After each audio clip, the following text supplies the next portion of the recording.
A very good evening, students, and we are returning back on the discussion of solution after a little long break.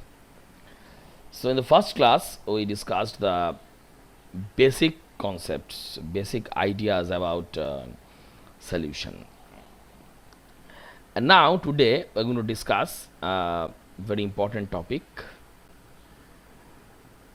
the topic of gas solubility.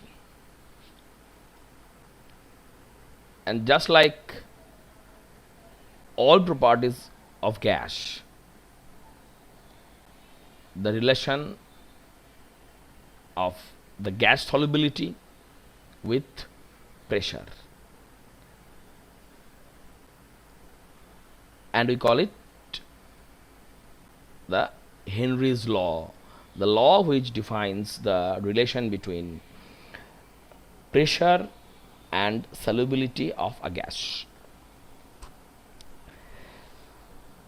আমরা আমাদের physical কেমিস্ট্রির বিভিন্ন আলোচনাতে এই বিষয়টা বারবার দেখেছি যে সলিড বা গ্যাসের ক্ষেত্রে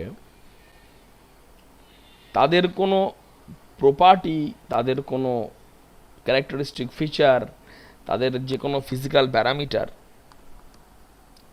এর ওপরে প্রেশারের তেমন কোনো ভূমিকা থাকে না। কেন থাকে না? কারণ বলতে গিয়ে আমরা দেখেছি যে প্রেশার এমন একটা জিনিস যেটা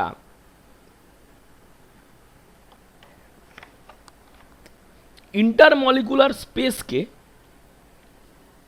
কমাতে পারে, মলিকুলের মধ্যে ডিস্টেন্সকে কমাতে পারে, মলিকুলকে ক্লোজে আনতে পারে। এবারে হচ্ছে যে সলিড বা লিকুইডের ক্ষেত্রে ওই গ্যাস মলিকুলের মতো মলিকুলগুলোর যে দূরত্ব বা যে ইন্টারমলিকুলার গ্যাপ, সেটা এমনিতেই থাকে না। সেই কারণে প্রেশার কমালে বা বাড়ালে সলিড বা লিকুইডের ক্ষেত্রে প্রপার্টির বিশেষ কোনো আমরা পরিবর্তন দেখতে পারি না। এবারে যখন আমরা সলিউবিলিটি নিয়ে কথা বলেছি, সলিউবিলিটি, এবার গ্যাসের solubility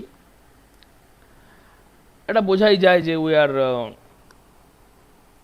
considering the gas as a solute here and liquid, usually a liquid as a solvent. তো আমাদের তাহলে একদম প্রথমে যে আন্ডারস্ট্যান্ডিংটা স্পষ্ট রাখতে হবে যে একটা লিকুইডের মধ্যে আরেকটা লিকুইড বা সলিড ডিজলভ করা, সলিউশন তৈরি করার যে ফেনোমেনা, তার সাথে একটা গ্যাস ডিজলভ হওয়ার যে ফেনোমেনা, তার পার্থক্যটা কোথায়, এই বিষয়টা আমাকে মাথায় রাখতে হবে। এবার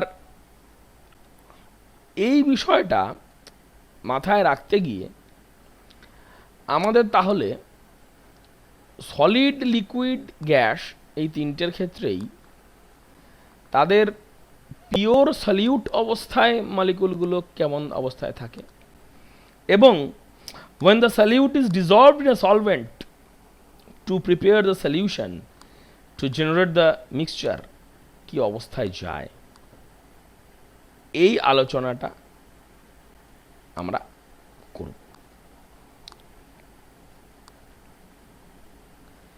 তো এবারে আমরা যদি এই বিষয়টার গুরুত্ব বোঝার চেষ্টা করি, আমরা একদম প্রথমেই যেটা দেখব যে আমরা যদি হচ্ছে যে অ্যাকোয়াটিক অর্গানিজম নিয়ে ভাবি, প্রাণী হোক বা উদ্ভিদ হোক, তাদের প্রত্যেকের ক্ষেত্রেই কিন্তু ডিজলভড অক্সিজেন খুব ইম্পর্টেন্ট ফর রেসপিরেশন।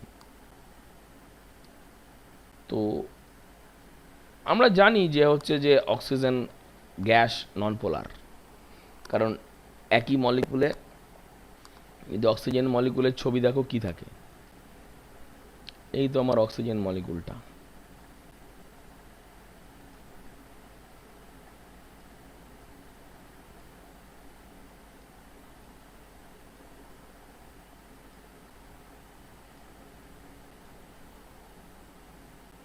এই যে অক্সিজেন মলিকুলটা। এবার এখানে হচ্ছে যে যেহেতু দুটো একই অ্যাটম, দুটোই অক্সিজেন, তাহলে এই মলিকুলটার মধ্যে কোনো রকম পোলারিটি হওয়ার জায়গা নেই। দুটো যেহেতু ইলেকট্রোনেগেটিভিটি আইডেন্টিক্যাল, দুটো একই অ্যাটম, তাহলে এটা হচ্ছে যে এটা পোলার নয়, নন পোলার। এবং আমরা আগে আলোচনাতে করেছি যে হচ্ছে যে লাইক ডিজলভস লাইক, এই যে আমাদের আলোচনাটা ছিল, যে অর্থাৎ একটা নন পোলার কম্পোনেন্ট সাধারণত একটা পোলার প্রোটিক সলভেন্টে খুব বেশি সলিউবল হবে না। এটাই হচ্ছে যে আমাদের হচ্ছে যে স্ট্যান্ডার্ড আন্ডারস্ট্যান্ডিংয়ের মধ্যে ছিল।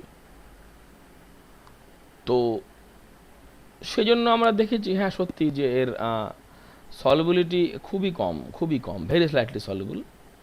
কিন্তু কতটা সলিউবল হবে সেটা ডিপেন্ড করে প্রেশারের উপর।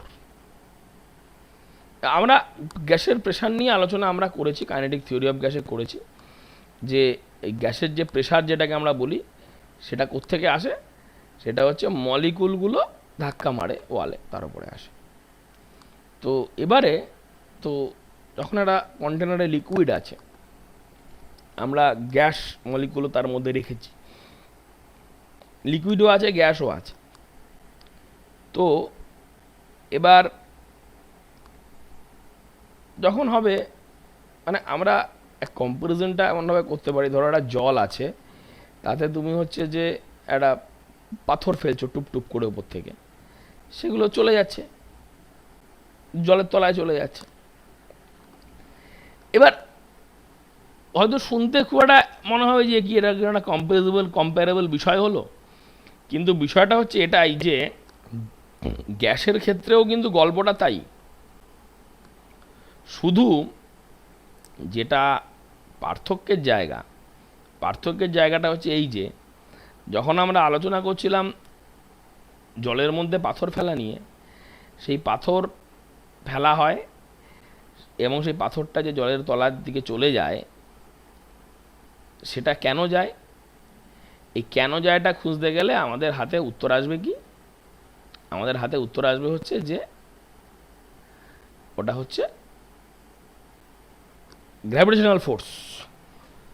কিন্তু গ্যাস মলিকুল যখন হচ্ছে যে একটা আমাদের একটা লিকুইড সারফেসের মধ্যে, জাস্ট এরকম একটা লিকুইড সারফেস, এবার এই লিকুইড সারফেস এখানে এরকম আছে, এবার একটা গ্যাস মলিকুল, এই গ্যাস মলিকুলটা এরকম ভেতর দিকে চলে আসতে চাইছে, যদি আমরা বলি আর কি যে গ্যাস মলিকুলটা এরকমটা চলে আসতে চাইছে, তো সেক্ষেত্রে কিন্তু ব্যাপারটা ঠিক ওরকম নয় যে এটা গ্র্যাভিটেশনাল পুলের জন্য আসছে, এরকম করে মলিকুলগুলো ভেতরে ঢুকতে চাইবে, ইটস নট লাইক দ্যাট, যেটা হচ্ছে যে এটা গ্র্যাভিটেশনাল ফিল্ড।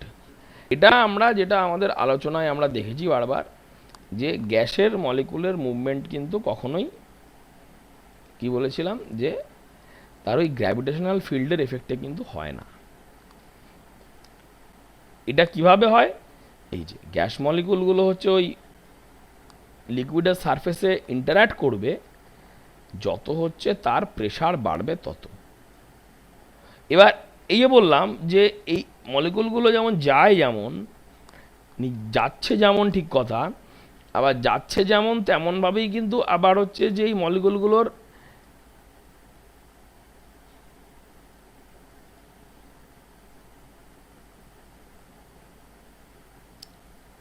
আবার বেরিয়ে যাওয়ারও কিন্তু চান্স থাকে। হ্যাঁ, মানে যেটা হচ্ছে যে এরকম যাচ্ছে যেমন তেমনই আবার হচ্ছে যে আমরা যদি দেখি যে এই উল্টো দিকে যাওয়ারও কিন্তু একটা চান্স থাকছেই। হ্যাঁ, এবারে উল্টো দিকে যাওয়ার চান্সটা কীরকম করে থাকবে এটাও কিন্তু আমাকে দেখে শুনে নিয়ে বুঝতে হবে। যে শুধুমাত্র হচ্ছে যে ভেতরের দিকেই আসতে পারে তা কিন্তু নয়, এটার কিন্তু চান্স আছেই বেরিয়ে যাওয়ার। এইভাবে কিছু মলিকুল কিন্তু বেরিয়েও আবার যেতে পারে। এটা পরিষ্কার হচ্ছে পুরো গল্পটাই ডিপেন্ড করবে হচ্ছে যে আমার এই সিস্টেমের মধ্যে এই গ্যাসের প্রেশার কেমন আর লিকুইডের ভেতর থেকে প্রেশার কেমন, এই দুটোর একটা ইকুইলিব্রিয়াম হচ্ছে আমার এই গ্যাসের সলিবিলিটি। তো এই যে এই মোলার কনসেন্ট্রেশন ডিজলভড গ্যাস যেটা আছে, এই ডিজলভড গ্যাসের সঙ্গে কি থাকবে, ইন ডায়নামিক ইকুইলিব্রিয়াম। এই জিনিসটা গুরুত্বপূর্ণ। Dissolved gas is in dynamic equilibrium. Dynamic equilibrium বাদ দিলে কিন্তু আমাকে বুঝতে হবে যে আমরা যেমন হচ্ছে যে যদি তোমার খেয়াল থাকে যে আমরা যখন বলছিলাম saturated solution of A solid, আমরা কি বলেছিলাম যে একটা সলিড লিকুইডের মধ্যে আস্তে আস্তে ডিজলভ করছি। এবারে ডিজলভ করতে করতে আমার যখন আর ডিজলভ হচ্ছে না, তলায় সলিড প্রেসিপিটেট পড়ে গেছে, তখন কি হচ্ছে সলিউট, ওই solid material of the solute and the solute dissolved in solution, এই দুটো ফেজে, একটা ফেজ হচ্ছে সলিড ফেজ, একটা লিকুইড ফেজ, এই দুটো ফেজের মধ্যে ওই সলিউট কম্পোনেন্টটার যাওয়া আসা। একই রকমভাবে এখানে এখানে হচ্ছে যে ওই আমাদের যে গ্যাসটা আছে, গ্যাসের যে প্রেশার, এইখানে এই ওপরে গ্যাসের যে প্রেশার, সেই প্রেশারটা ঠিক করে দেবে যে মলিকুলগুলো কি পরিমাণে লিকুইডের মধ্যে যাবে, সলভেন্টের মধ্যে যাবে নাকি বেরিয়ে আসবে। এবার হচ্ছে যে যদি হচ্ছে যে আমার এই যে গ্যাসটা যেটা আছে এটা যদি মিক্সচার হয়, যেমন ধরো এয়ার যদি হয়, তাহলে কতটা অক্সিজেন যাবে, কতটা নাইট্রোজেন যাবে, এই গোটা ব্যাপারটা ডিপেন্ড করবে হচ্ছে on the components partial pressure. একদম আমরা একটা ছবি এঁকেছি, এই ছবিতে আমরা পার্শিয়াল প্রেশারের সাথে মোলার সলিবিলিটি প্লট করেছি, এবং যেটা আমরা দেখতে পাচ্ছি এখানে যে for all gases the molar solubility is directly proportional to the partial pressure. এবং এই অবজারভেশনটা কিন্তু অনেক পুরনো observation. In the year 1801 chemist William Henry made this observation, এবং তার নামেই এই লটাকে বলা হচ্ছে হেনরিজ ল। এবং এই হেনরি ল একটা খুব সিম্পল ফর্ম। এই এখানে কনস্ট্যান্ট আছে একটা, এই কনস্ট্যান্ট যেটা হচ্ছে যে এই কেইচ, এই কেইচ যে কনস্ট্যান্টটা, এই কনস্ট্যান্টটার নাম হচ্ছে হেনরিস কনস্ট্যান্ট। এবং এটা কিন্তু তিনটে প্যারামিটারের ওপর ডিপেন্ড করবে। একটা হচ্ছে গ্যাসটা, একটা হচ্ছে সলভেন্ট, আর একটা হচ্ছে টেম্পারেচার।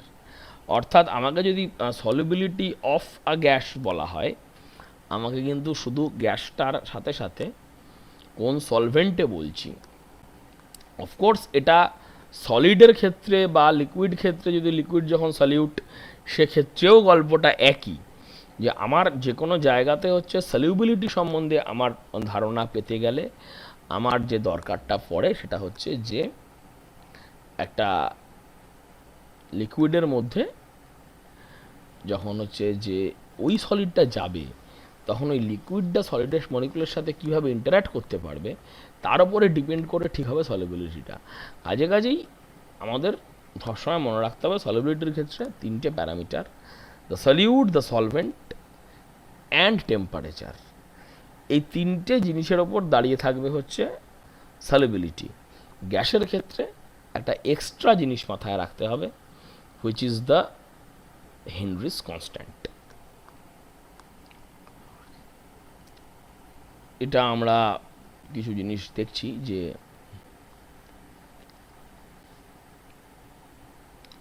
এই আমরা এই যে একটা লেকের ওয়াটারে অক্সিজেন কনসেন্ট্রেশন কত এটা দেখব। এবার দেখতে গিয়ে আমাদের যেটা একটা জিনিস দেখতে জানতে হলো সেটা হচ্ছে যে আমরা যে দেখব যে আমরা এটাতে হচ্ছে যে অ্যাকোয়াটিক লাইফ থাকবে কি না, এবং এই অ্যাকোয়াটিক লাইফ থাকার জন্য যে রিকোয়ারমেন্টটা হচ্ছে এটা 0.13 মিলিমোল পার লিটার। আর অ্যাটমসফেরিক লেভেলে হচ্ছে অক্সিজেনের পার্শিয়াল প্রেশার হচ্ছে 0.21 atmosphere. This is quite obvious. 0.21 atmosphere কেন? কারণ আমরা মোটামুটি জানি যে হচ্ছে বাতাসে যদি আমরা দেখি তাহলে হচ্ছে যে O2 কনসেন্ট্রেশন, যেটা O2 কনসেন্ট্রেশনটা আমার অ্যাপ্রক্সিমেটলি 21%। আর কোনো বইতে 20.8 লেখা আছে বা 21.2 লেখা আছে, যাও ঠিক আছে, আমরা সেটা ধরে করছি আর কি। 0.21 অ্যাটমসফিয়ার। এবারে এই 0.21 অ্যাটমসফিয়ার যখন, তাহলে এবার হচ্ছে যে যে আমরা একটা দেখব যে যদি এই কনসেন্ট্রেশনটা আছে, হ্যাঁ, তো এইটা যে কোশ্চেনটা কি দেখো, বলছে ভেরিফাই করতে যে পুকুরের জলে যে অক্সিজেন কনসেন্ট্রেশন সেটা অ্যাকোয়াটিক লাইফের জন্য যথেষ্ট কি না ভেরিফাই করতে বলেছে। এবার আমরা জানি যে জেনারেলি তো হচ্ছে যে পুকুরের জলে টলে হচ্ছে যে তো নর্মাল সি লেভেলে পুকুরের জল যদি হয় তাতে তো হচ্ছে যে শ্যাওলা গাছপালা মাছ টাছ থাকে আর কি। মানে আমরা বারবার বলছি যে এই যে দিস পার্ট যেটা আমরা আগেও অনেক অঙ্কই বলেছি যে এই পার্টটা, এই জিনিসটা থাকবে কি থাকবে না, অ্যান্টিসিপেশন। এই অ্যান্টিসিপেশন জিনিসটা এই ক্ষেত্রে গুরুত্বপূর্ণ, কারণ আমার তো এখানে পরীক্ষার সময় তো উত্তর মেলাবার চান্স থাকবে না। তো this anticipation can give us আর আইডিয়া যে আমরা ঠিকভাবে এগোচ্ছি কি না। মানে এখানে দেখো বারবার বলছি না মিলতেও পারে, অ্যান্টিসিপেশন মিললো না মানেই হচ্ছে যে উত্তর ভুল হয়েছে তা না। অ্যান্টিসিপেশন না মিললে আমরা ক্রস চেক করবো আরেকবার যে ভুল যদি হয়ে থাকে, হতে পারে যে অ্যান্টিসিপেশনেই ভুল আছে, হতে পারে। এনিওয়ে, তো আমরা জেনারেলি জানি যে হচ্ছে যে পুকুর বা লেক হ্রদ যাই হোক সেখানে জীবজন্তু পাওয়া যায়। তাহলে এই যে ভেরিফাই করতে বলেছে যে oxygen in lake water adequate কি না, আমরা আশায় আছি যে না আমরা যে হিসাব করে পাবো অ্যাডিকুয়েট। হ্যাঁ, কারণ নইলে কিছু একটা ভুল ভ্রান্তি হচ্ছে আর কি, কোনো একটা তথ্য অঙ্কে ভুল আছে তাও হতে পারে, কিন্তু আমরা বুঝি যে সবই ঠিকঠাক হয় তাহলে লেকের জল জীবজন্তুর পক্ষে যথেষ্ট অক্সিজেন আছে এরকম একটা তথ্যই আমরা পাবো। ফাইন, কঠিন কিছু না। আমরা টেম্পারেচার, তো কি বলবো, টেম্পারেচার আমরা এই যে একটা স্ট্যান্ডার্ড এখানে বলে দিয়েছে 20°C, ধরে 20 ডিগ্রি ধরে ইয়ে করছি, ঠিক আছে। মোটামুটি 20°C আমাকে 20 বলা হয়েছে কেন? কারণ ইফ ইউ কুড রিকল যে আমরা যখন বলি যে টেম্পারেচার অফ আর্থ আমরা জেনারেলি বলি হচ্ছে 22°C। এটা হচ্ছে পৃথিবীর টেম্পারেচার। এবারে মানে হচ্ছে যে আমাদের যদি কোনো টেম্পারেচার উল্লেখ করা না থাকে তাহলে আমরা টেম্পারেচার বলতে এটা ধরবো, আমাদের যদি তথ্য 20 ডিগ্রি দেওয়া আছে 20 ডিগ্রি ধরবো। তা আমাদের হচ্ছে এই লাগবে, এটা এই যে KH এর ভ্যালু লাগবে, হেনরিজ কনস্ট্যান্ট। এই পেয়েছি অক্সিজেন 1.3 × 10⁻³ এটা বসিয়ে দিয়েছি। আর প্রেশার বলা আছে 0.21 অ্যাটমসফিয়ার ইন্টু 21, তাহলে 2.7 × 10⁻⁴ মোল। 2.7 × 10⁻⁴ মোল বলেছে। তাহলে কী হলো আমাদের তো, এটা তো বলা ছিল মিলিমোল, 0.13 মিলিমোল। তা মোল থেকে মিলিমোল যেতে গেলে কি করতে হবে? মোল থেকে মিলিমোল যেতে গেলে এটাকে আমাকে গুণ করতে হবে কি দিয়ে? গুণ করতে হবে মোল থেকে মিলি যেতে গেলে 10⁻³ দিয়ে গুণ করতে হবে। তাহলে হচ্ছে আমার যেটা আসবে হচ্ছে 0.27 মিলিমোল।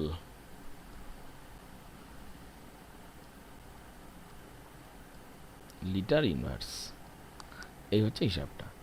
তাহলে আমার দরকার ছিল 0.13, আছে 0.27, তার মানে আমরা বুঝতে পারলাম যে আমাদের সেফলি হচ্ছে যে যা দরকার ছিল তার চাইতে বেশি আছে, এবং আমরা এটাই অ্যান্টিসিপেট করেছিলাম। Very good. অঙ্ক চেক করো, কঠিন কিছু ব্যাপার না, জাস্ট ফর্মুলা বসালেই হয়ে যাবে। এবং তাহলে আমাদের এই গ্যাস সলিবিলিটি সংক্রান্ত আলোচনাটুকু আমরা ডিকোড করলাম এইভাবে। এবারে যেটা হচ্ছে যে গ্যাসের ক্ষেত্রে যে আলোচনাটা আমাদের ছিল সেটা আমরা করেছিলাম যে যে প্রেশারের সাথে ভূমিকা কি সেই নিয়ে আমরা মূলত কথাটা বলেছিলাম, যে প্রেশারের ওপর কি ভূমিকা পড়বে। ফাইন। তো এবারে আমাদের যে আলোচনা, এবারে আমাদের আলোচনাটা আমরা করতে চাইছি টেম্পারেচার নিয়ে। ঠিক আছে, আমরা আলোচনাটা এবার করতে চাইছি টেম্পারেচার অ্যান্ড সলিবিলিটি, এই নিয়ে আমাদের আলোচনা করতে চাইছি। এবার প্রেশার নিয়ে কথাটা বলেছি, কারণ প্রেশার নিয়ে কথার ক্ষেত্রে কী হয়েছিল যে প্রেশার নিয়ে আলোচনাটা আমরা একটা করে যেটা করেছিলাম শুধুমাত্র কি বলবো, শুধুমাত্র গ্যাসের জন্যই করেছিলাম। কিন্তু যখন আমরা বলছি টেম্পারেচারের সাথে সম্পর্ক, solubility and temperature, so we can expect যে this discussion will be of a more general importance or more wider importance, কারণ সলিবিলিটির ওপর যে টেম্পারেচারের প্রভাব সেটা কিন্তু আমাদের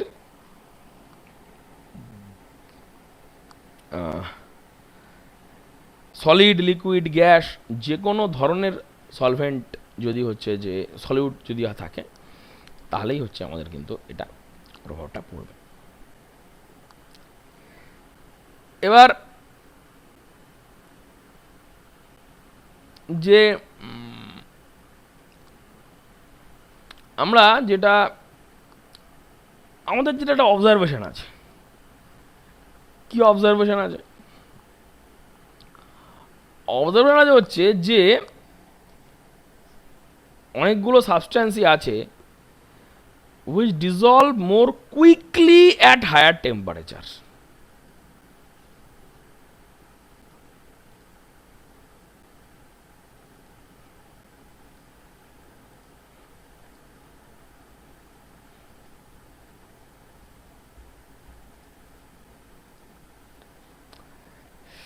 যে অনেকগুলো সাবস্ট্যান্সই আছে যেটা কি না হচ্ছে যে dissolve more quickly at higher temperatures. ভালো কথা, ডিজলভ মোর কুইকলি, কি বোঝা গেল? এখানে একটা বারবার কথাটা হচ্ছে যে এইখানে এই যে আমরা if you could just follow the parallel lecture series which is going on reaction kinetics, আমরা এই দুটো বিষয়ের পার্থক্য খুব ভালো করে বুঝি। কুইকলি ডিজলভ করা আর হচ্ছে যে মোর সলিবল, এ দুটো কিন্তু সম্পূর্ণ আলাদা কথা, বারবার বুঝে নিতে হবে। যে কুইকলি ডিজলভ করছে আর হচ্ছে মোর সলিবল, এ দুটো কিন্তু আলাদা কথা। কুইকলি ডিজলভ করা মানে হচ্ছে যে আমার গুলতে টাইম কম লাগছে। এবার টাইম কম লাগছে মানে হচ্ছে যে আমি ধরা যাক হচ্ছে যে একটা ডেফিনিট অ্যামাউন্ট, ধরা যাক 100 ml জল আমি 5 গ্রাম সল্ট ডিজলভ করবো NaCl। তো এবার আমি একটা রুম টেম্পারেচারে চামচ দিয়ে নাড়ছি, সময় লাগলো হয়তো 60 second to get A clear solution. ধরা যাক আমি জলের টেম্পারেচার বাড়িয়ে নিয়েছি 70-80°C, আমি দেখলাম 1 মিনিট লাগলো না, 30 সেকেন্ডে হয়ে গেছে। That is more quickly. ওই কুইকলি আর মোর সলিবল এটা কিন্তু হচ্ছে যে এই বিষয়টা গ্যারান্টি দিয়ে বলা যায় না। কারণ হচ্ছে যে যখন আমরা বলি যে সাবস্ট্যান্সেস ডিজলভ মোর কুইকলি, এবার এই কুইকলি কথাটার একটা অর্থ হচ্ছে যে যেহেতু আমাদের যেটা গল্পটা কি বুঝি আমরা, যে আমরা আগের দিন বলেছি যে একটা সলিউটের একটা ধরো সলিড সলিউট, হ্যাঁ, আমাদের মোটামুটি আলোচনা আমরা সলিউশন যখন করেছি, এবার অফকোর্স সলিউটও লিকুইড হতে পারে, ঠিক আছে, হতে পারে না তা না, এবং তার আলোচনা আলাদা করে মানে খুব বেশি করার দরকার পড়বে না। গ্যাস আলাদা রকম বিষয়। যাই হোক, সলিড সলিউট। এবার হচ্ছে যে তার একটা আমরা দেখলাম যে তার আমরা জানি যে তার একটা হচ্ছে এরকম একটা ক্রিস্টাল থাকে, এরকম একটা ক্রিস্টাল আছে, তার একটা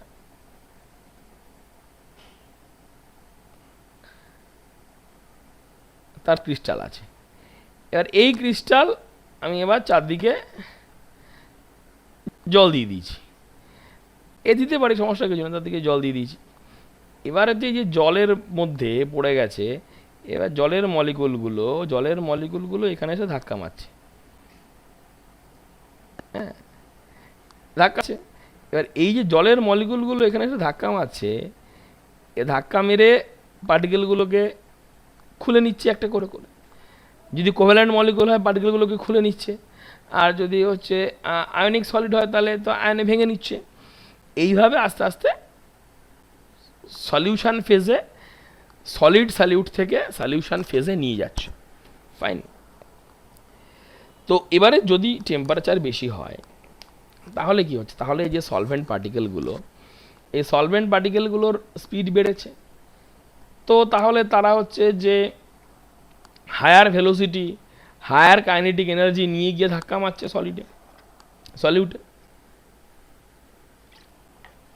এবং তার ফলে তারা হচ্ছে যে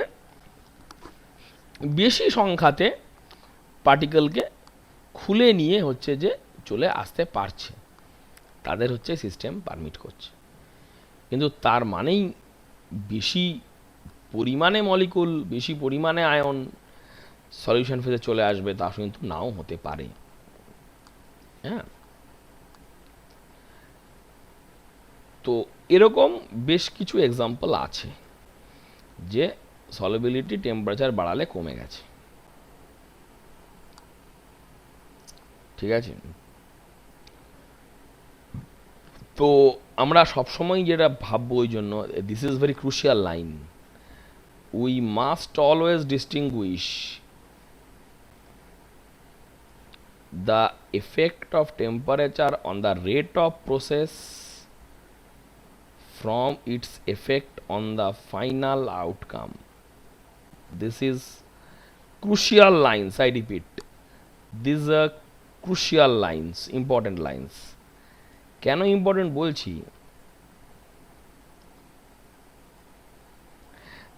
আমরা যদি হচ্ছে যে কাইনেটিক্সের আলোচনায় থেকে থাকি,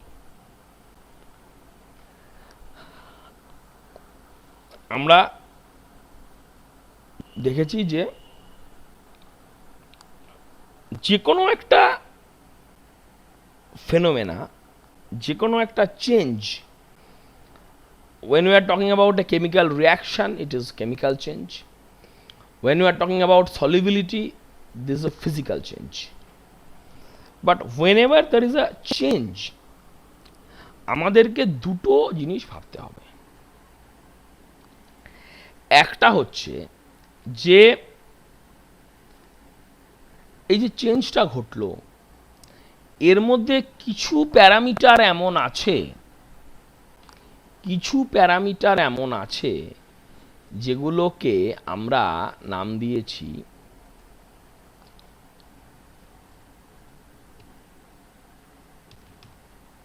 স্টেট ফাংশন। স্টেট ফাংশন একটা জিনিস, আরো একটা জিনিস আছে যেটাকে আমরা নাম দিয়েছি path function. State function, path function, দুটো টার্মের মধ্যে পার্থক্যের জায়গাটা কি? পার্থক্যের জায়গাটা হচ্ছে যে when you talk about a state function, সেটা ওই যে আমরা বলছি একটা চেঞ্জ, একটা ফিজিক্যাল বা কেমিক্যাল চেঞ্জ, তার ইনিশিয়াল অবস্থা এবং ফাইনাল অবস্থা এই দুটোর ওপরে ডিপেন্ড করবে।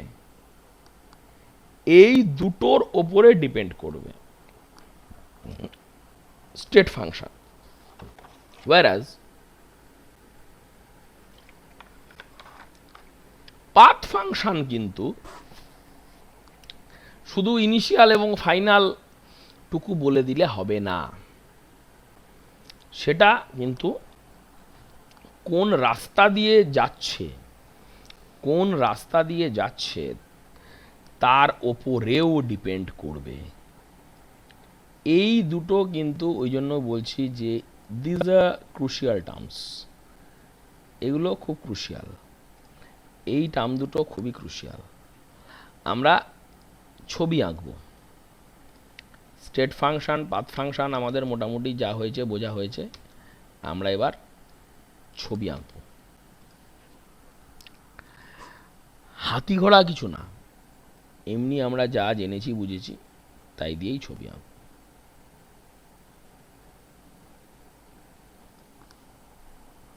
যে কোনো একটা চেঞ্জের আমি যেটা ধরা যাক, আমি একটা জিনিস বলে দিচ্ছি, এই হচ্ছে শুরু, এই হচ্ছে শেষ। এরা কি শুরু কি শেষ আমি এ নিয়ে অত বিস্তারিত আলোচনায় যাচ্ছি না। যে কোনো দুটো জায়গাতে অফকোর্স এটা বলা দরকার যে আমরা যে প্লট করছি, এই দিকে আমরা প্লট করেছি হচ্ছে এনার্জি, আমরা এদিকে এনার্জি প্লট করেছি, এনার্জি এটা গুরুত্বপূর্ণ। এদিকে আমরা কি প্লট করেছি, এদিকে course of the change, be it physical or chemical কিছু একটা। এবারে আমরা ছবি আঁকবো। ছবি কেমন ছবি দেখা যাক, খুব কঠিন ছবি কিছু না।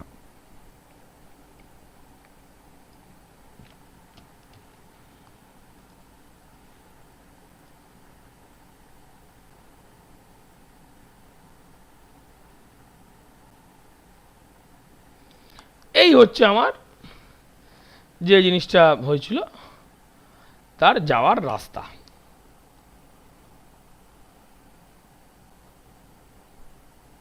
বসিয়ে দিলাম।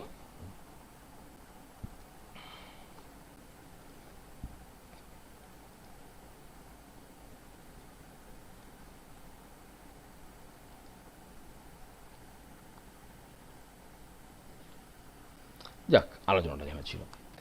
এবারে আমরা যদি হচ্ছে যে আমাদের ভাবনা চিন্তা এগিয়ে নিয়ে যাই, তাহলে আমরা দেখতে পাবো যে এইটা এবং হচ্ছে যে এই যে এইটা যদি আমরা এগিয়ে নিয়ে যাই আর কি,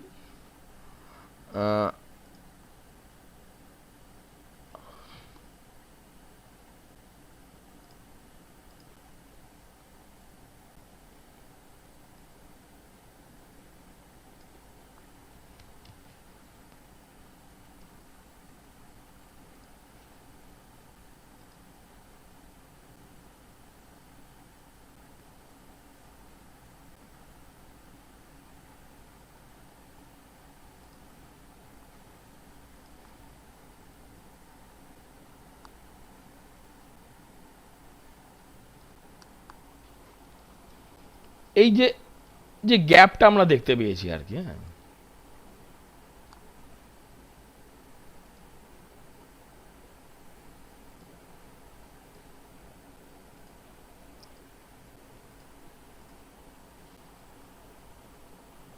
এই যে গ্যাপটা আর হচ্ছে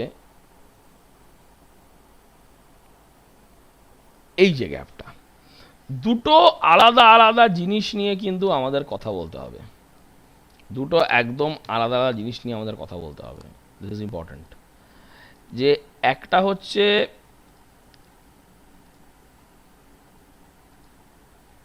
এনার্জি অফ অ্যাক্টিভেশন, আরেকটা হচ্ছে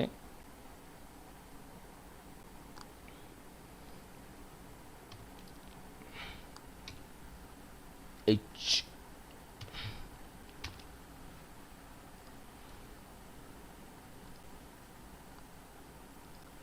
এই দুটো জিনিস নিয়ে আমাদের আলোচনা আছে।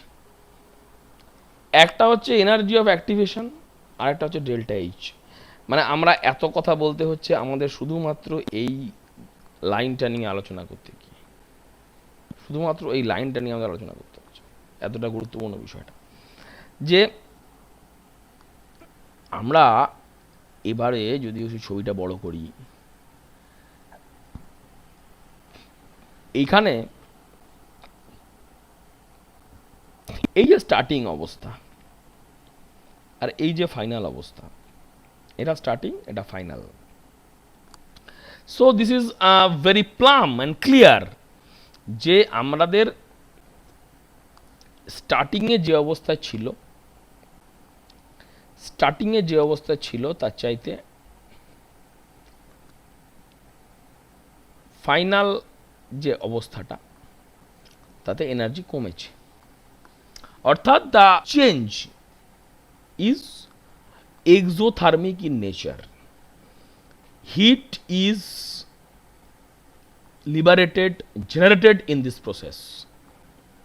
এবং তাই যদি আমি টেম্পারেচার বাড়াতে থাকি, যদি আমি টেম্পারেচার বাড়াই, ফাইনালি অ্যামাউন্ট অফ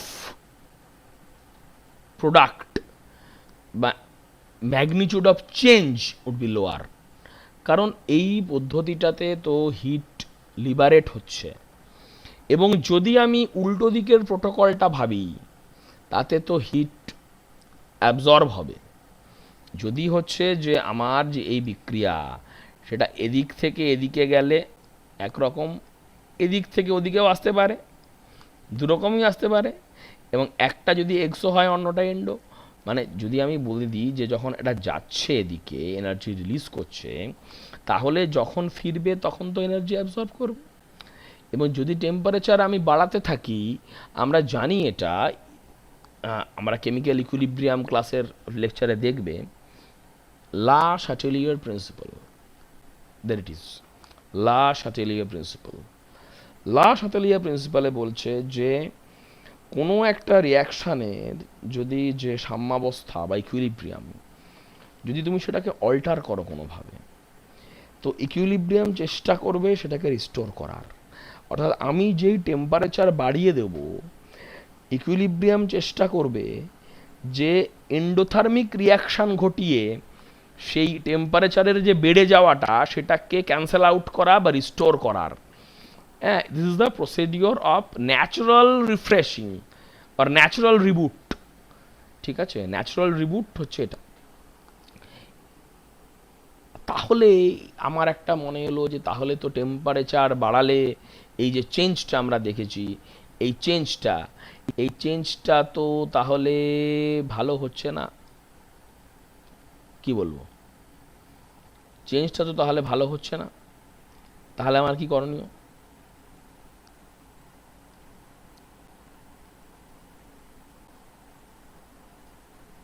চেঞ্জটা ভালোভাবে হচ্ছে না, চিন্তার ব্যাপার। কিন্তু আবার এটাও তো ঘটনা যে এনার্জি অফ অ্যাক্টিভেশন যে প্যারামিটারটা, এই প্যারামিটারটাও তো আমার দরকার, এটাও তো বাদ দিলে হবে না। এনার্জি অফ অ্যাক্টিভেশন বাদ দিলে হবে? হবে না। So the energy of activation is related with the rate of the process, and the enthalpy change or delta H of the reaction is the effect of final outcome. অর্থাৎ আমার temperature বাড়িয়ে দেওয়াটা এখানে রেট অফ দ্য প্রসেসকে ফাস্টার করবে, কিন্তু final আউটকামকে hamper করবে। তেমনই in case of solution, একটা সলিড একটা লিকুইড সলভেন্টে কত তাড়াতাড়ি ডিজলভ হবে, that is the rate of the process, rate of dissolution. সেটা টেম্পারেচার বাড়িয়ে দিলে মোস্ট অফ দ্য কেসেসই বাড়বে। কিন্তু যদি হচ্ছে যে আমরা ভাবার চেষ্টা করি যে ফাইনালি সলিবিলিটি বাড়বে কিনা, অর্থাৎ amount of solute in the saturated solution বাড়বে কিনা, সেটা দেখতে হবে। ডিপেন্ড করবে অনেকগুলো প্যারামিটারের ওপর।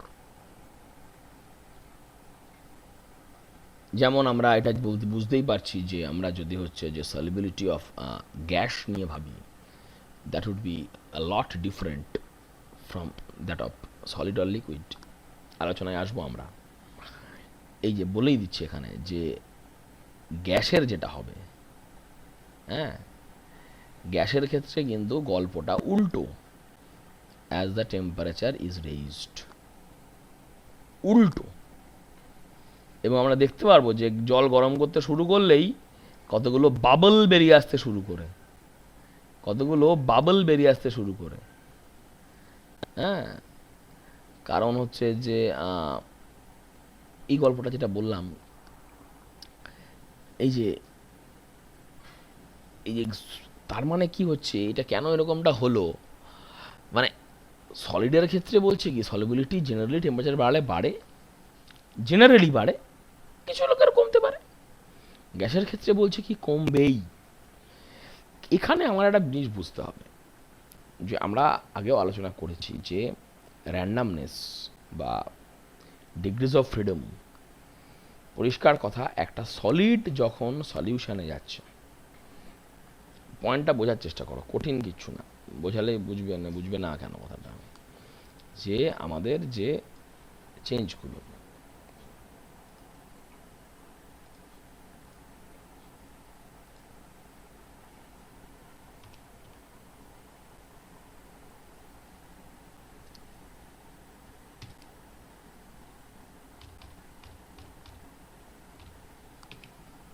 যে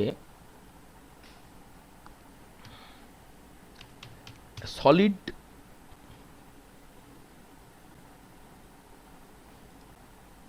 সলিড থেকে সলিউশন, আরেকটা হচ্ছে গ্যাস, গ্যাস থেকে সলিউশন। এবার এই যে ভাবনা চিন্তাটা, এই যে ভাবনা চিন্তা, সলিড থেকে সলিউশন আর হচ্ছে যে গ্যাস থেকে সলিউশন, এবার এই দুটো জিনিসের মধ্যে একটা মৌলিক পার্থক্যের জায়গা আছে। মৌলিক পার্থক্যের জায়গাটা কি?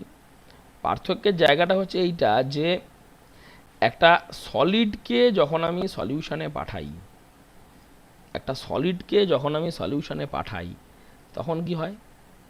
তখন হচ্ছে এটা খুব কোয়াইট অবভিয়াস যে সলিডের মধ্যে আমার মলিকুলগুলো যতটা ক্লোজলি ছিল, যতটা কম্প্যাক্ট অবস্থায় ছিল, সলিউশনের ক্ষেত্রে সেটা হবে না, মলিকুলগুলো ছড়িয়ে যাবে।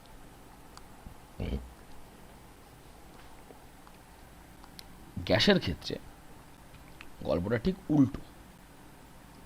নিজে বুদ্ধি খাটলে বুঝলেই বুঝতে পারবে, এটা আমার বোঝানোর কিছু ব্যাপার না, একটু জাস্ট ধারণা থাকলেই বুঝতে পারবে যে সলিডের ক্ষেত্রে যেটা হচ্ছে যে একটা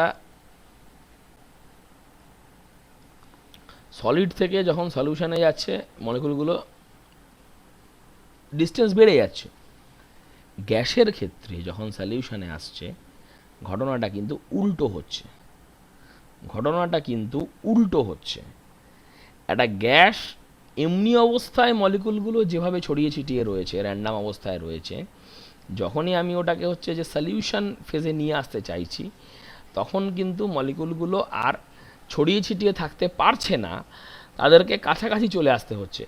অর্থাৎ এই যে সলিউশন পদ্ধতিটা, এই যে মানে ডিসলিউশন প্রোটোকল, এই প্রোটোকলের যে effect on the molecular position, on the relative distance of the relative position of the molecules of the intermolecular space and intermolecular forces, দুটো কিন্তু সলিড এবং গ্যাসের ক্ষেত্রে পুরো উল্টো রকম।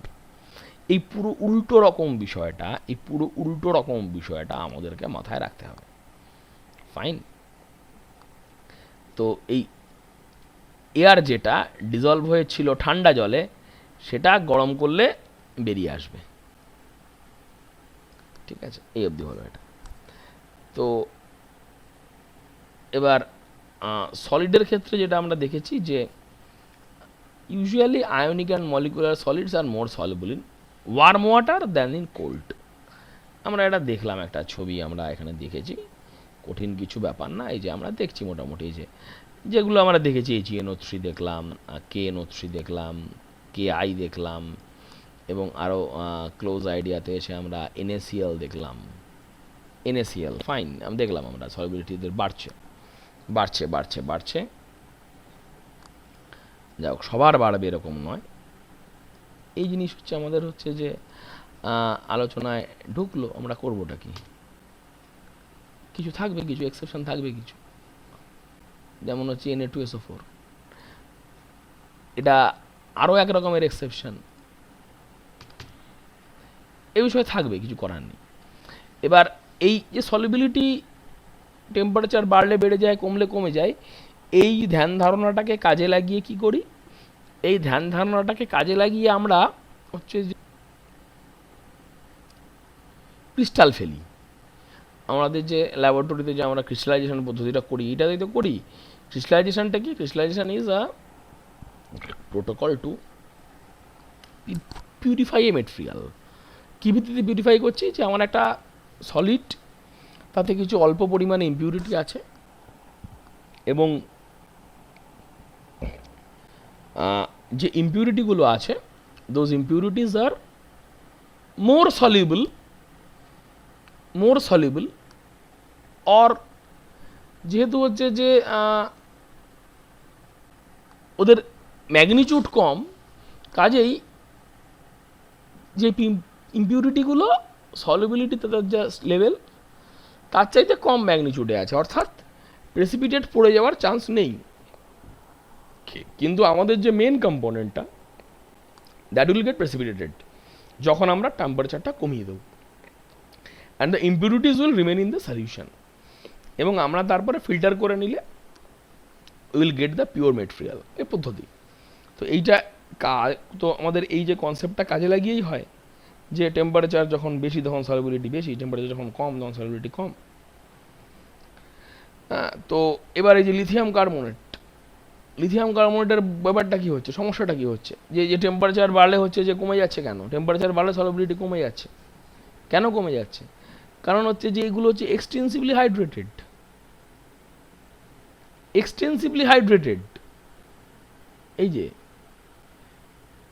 এগুলো প্রচণ্ড হাইড্রেটেড থাকে ওয়াটারে, অর্থাৎ একটা লিথিয়াম প্লাস হচ্ছে খুবই স্মল।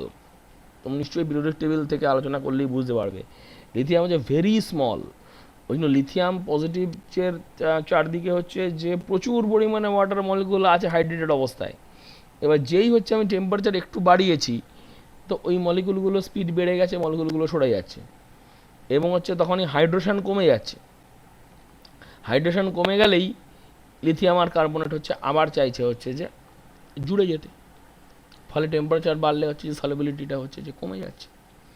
সোডিয়াম সালফেটেরও তাই হয়েছে। সোডিয়াম সালফেট মিক্সড বিহেভিয়ার দেখাচ্ছে, একটা টেম্পারেচার পর্যন্ত বাড়ছে, তারপরে হচ্ছে যে কমে যাচ্ছে। হ্যাঁ, তো এই যে এটা যে ডেকাহাইড্রেট, এটা increases up to 32 degree Celsius, তারপরে কমে যাচ্ছে। কেন কমে যাচ্ছে আলোচনায় আসতে হবে।